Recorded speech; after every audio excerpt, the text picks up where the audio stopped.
मी जे व्हिडिओ टाकला होता तो वेस्टर्न एक्सप्रेस हायवेचा व्हिडिओ होता आणि त्या घटनाची पूर्ण डिटेल्स मी तुम्हाला देणार आहे.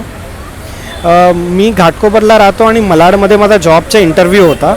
प्रवास करताना वेस्टर्न एक्सप्रेस हायवेला एक बाईकमध्ये 2 लोक बसले होते आणि त्यांनी सडनली माझी रिक्षाच्या समोर येऊन ती रिक्षा अडवली.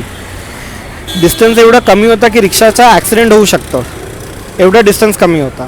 त्यांनी रिक्षावाल्यांना शिवीगाळ केली. आधी त्यांनी मला शिवीगाळ केली, मला खाली उतरायला सांगितलं, मी नाही उतरलो. नंतर त्यांनी सांगितलं की तुझा हातात काय आहे. मी सांगितलं माझा CV आहे माझ्या हातात. नंतर त्यांनी विचारलं की मागाशी 2 किलोमीटर आधी तू काय करत होता. मी सांगितलं काय नाही, तुमचं काय देणं घेणं की मी काय पण करू. नंतर त्यांनी सांगितलं की माझा रिक्षामधून एक रॅपर बाहेर पडला आहे, चॉकलेटचा रॅपर बाहेर पडला आहे आणि आम्ही BMC वाले आहोत आणि तुमच्यावर 1250 रुपीजचा फाईन आहे हायवेवर, तुम्ही रॅपर फेकलं. मी सांगितलं की मी कुठेही रॅपर फेकलेलं नाही आहे आणि माझ्या हातात फक्त माझा CV आहे. नंतर त्यांनी सांगितलं की रॅपर पण फेकलं आहे तुम्ही आणि 2 किलोमीटर आधी तुम्ही एका ठिकाणी उभे राहून सिगरेट ओढत होता, तिकडे तुम्ही सिगरेटही पण खाली फेकले. मी त्यांना सांगितलं की तुमच्याकडे तुमच्या सगळे फाईन मी भरायला तयार आहे. तुम्ही एक काम करा, 2 किलोमीटर तुम्ही पाठलाग केलं ना माझं, तुम्ही एवढं मेहनत केली ना, तुम्ही तुमचा ID दाखवा, तुम्ही पावती दाखवा, मी फाईन भरतो. तुम्ही सांगतायत ना मी सिगरेट ओढली आणि मी सिगरेट खाली फेकली आणि तुम्ही 2 किलोमीटर माझा पाठलाग केला, तर 2 किलोमीटर पाठलाग करून एवढी मेहनत केली तर तुम्ही तुमचा ID दाखवा. त्यांनी मला खूप शिव्या द्यायला सुरुवात केली आणि त्यांनी सांगितलं की आम्ही पोलिसांना बोलवू. मी सांगितलं बोलवा पोलिसांना, मीच बोलवतो पोलिसांना.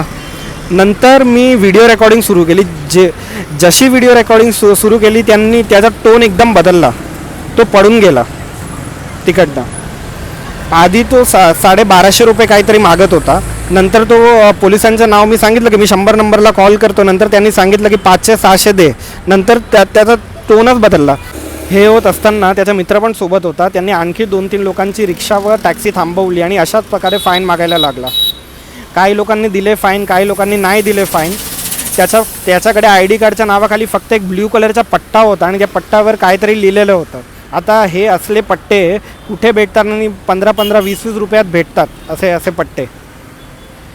माझा मुंबईकरांना एकच विनंती आहे की असे जर कोणी BMC वाले आले, मी वॉर्ड ऑफिसला पण गेलो होतो अंधेरीत. तिकडे ऑफिसरनी मला सांगितलं की असे आमचे कोणी क्लीनअप मार्शल नाही आहे.